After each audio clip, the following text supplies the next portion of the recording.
ராஜ்கோட் மைதானத்தில் நடைபெற்று முடிந்த இந்தியா மற்றும் இங்கிலாந்து அணிகளுக்கு இடையேயான 3வது டெஸ்ட் கிரிக்கெட்டின் போது இந்திய அணிக்காக அறிமுகமாகிய இளம் வீரர் சர்ஃபராஸ் கான் தனக்கு கிடைத்த முதல் வாய்ப்பிலேயே அசத்தலான செயல்பாட்டை வெளிப்படுத்தி முதல் 2 இன்னிங்ஸில் 62 ரன்களையும் 2வது இன்னிங்ஸில் 68 ரன்களையும் குவித்து அசத்தியிருந்தார்.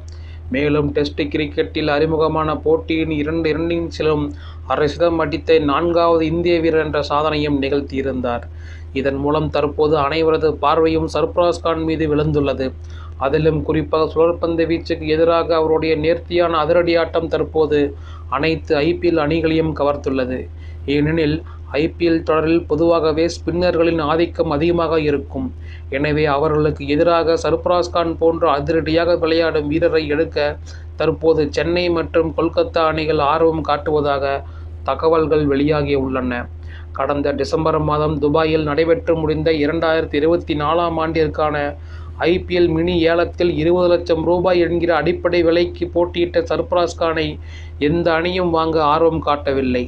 ஆனால் இங்கிலாந்து அணிக்கு எதிரான அவரது இந்த ஆட்டத்திற்கு பிறகு தற்போது கொல்கத்தா அணி அவரை அணியில் எடுக்க தீவிர நடவடிக்கைகளை மேற்கொண்டு வருவதாக கூறப்படுகிறது. அதேபோன்று தோனி தலைமையிலான சென்னை அணியும் அவரை வாங்க ஆர்வம் காட்டுவதாக கூறப்படுகிறது. இந்த நிலையில் மினி ஏலத்தில் விலைபோகாத அவரை இப்படி நேரடியாக அணியில் தேர்வு செய்ய முடியுமா? இதற்கு விதிமுறைகள் என்ன சொல்கிறது என்பது குறித்த சில தகவல்களை இங்கு காணலாம். அந்த வகையில் இருவரும் 2024ஆம் ஆண்டு ஐபிஎல் தொடரில் பங்கேற்கும் 10 அணிகளில் எந்த அணி வேண்டுமானாலும் சர்ஃபராஸ் கானை இந்த ஐபிஎல் தொடருக்கு முன்னதாக அணியில் எடுக்கலாம். ஆனால் அதற்கு ஒரு நிபந்தனை இருக்கிறது. அதாவது ஐபிஎல் விதிமுறைப்படி ஏலம் முடிந்த பின்னரும் தொடர் ஆரம்பிப்பதற்கு முன்னதாக எந்த ஒரு அணியும் எந்த ஒரு வீரரையும் தேர்வு செய்யலாம்.